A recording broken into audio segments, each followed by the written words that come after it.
What's up, guys? It's your man, Donovan Sharpe. Let's watch as a naked woman driving in excess of 128 miles an hour gets arrested for a DUI.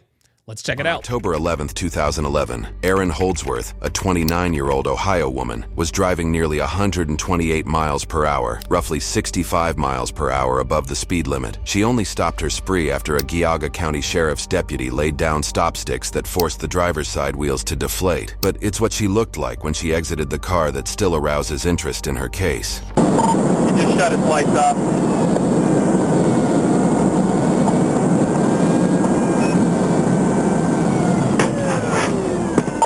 We're just east of the reservoir, Pennsylvania plate. It's gonna be on a silver Mazda, one occupant.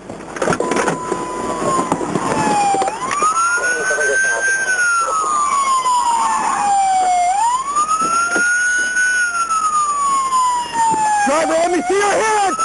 Let me see your hands right now! Step out of the vehicle. Step out of the vehicle. Walk back towards my voice. Do it now. Walk back toward me. Walk back towards me. Do it now. Walk back here. Walk back. Forward. Keep walking back. Keep walking back. Keep walking backwards towards me. Look, man, Walk back towards me. Do it now. Stop right there. Put your hands behind your back.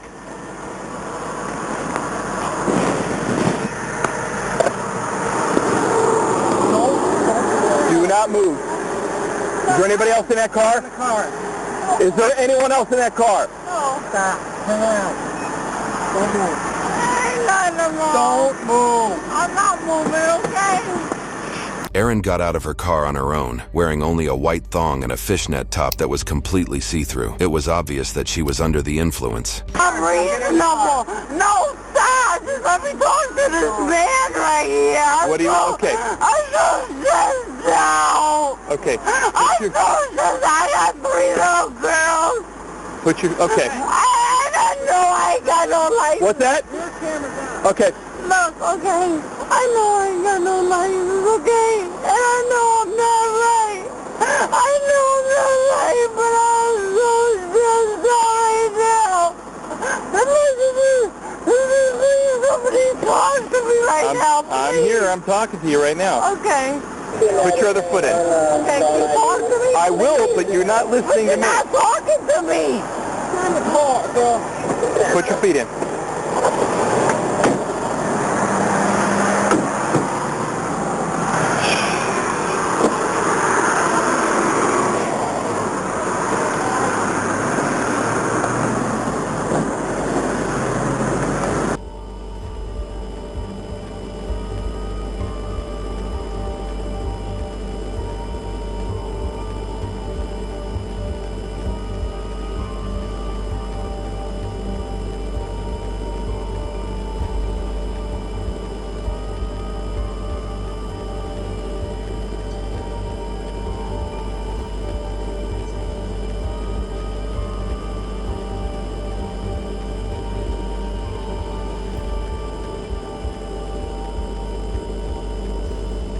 Erin was charged with operating a vehicle while intoxicated, driving with a suspended license, and fleeing and eluding. She was sentenced to 18 months behind bars for leading Ohio police on a high-speed car chase while barely wearing a stitch of clothing. So this was a crazy DUI arrest. I mean, the chick is basically naked. She's super drunk. She's irreverent.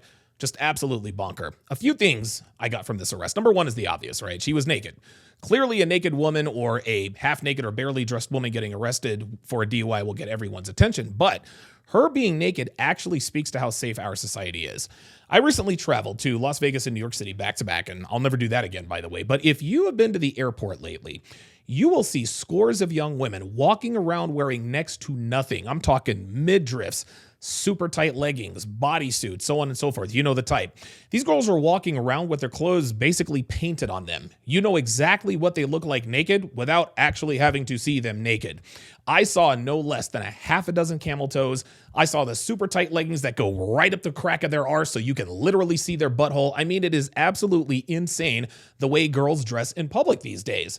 But like I said before, this is the reason why it speaks to how safe women are in this country. These girls walk around in next to nothing without a second thought for their safety. And guys, it's not just at the airport. You also see it in the streets. You see it in Miami, New York, Vegas, Chicago, any major city. Girls are walking around advertising their goods and leaving little to the imagination, and they have the luxury of taking for granted that nothing bad is going to happen to them. And I think you can use your imagination to think of the types of things I'm talking about.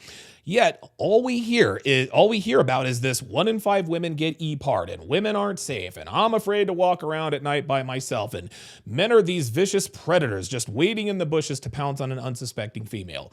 Guys, this just goes to show that this narrative is BS. Because if they really believe this to be true, if women really felt like they were in danger, they wouldn't dress the way they do and then prance around having the time of their lives drinking in all the male attention. The second thing I want to point out were the typical waterworks. When it became clear to her that she was going to jail, she tried to pull the "I have 3 little girls at home." She tried that scam on the cops. Now, thankfully, the cops didn't buy it. But my question is, what are you doing driving 128 miles an hour, drunk, practically naked, with 3 little girls at home? Right? And here's another question. Who was watching them while you were out on your little joyride? Simple answer, guys. She's a single mom, which means she's a bad mom. Listen, I'm sure that there are some decent moms out there who actually put their children's interests before theirs. They are rare indeed, but they do exist, though I've never met one myself. Which leads me to number 3, which is rule number 33 of the 49 Laws of Sharpe, which states that women are self-destructive and therefore need to be protected from themselves.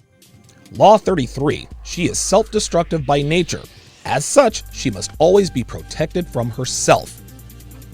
Women destroy anything and everything they have sole control over.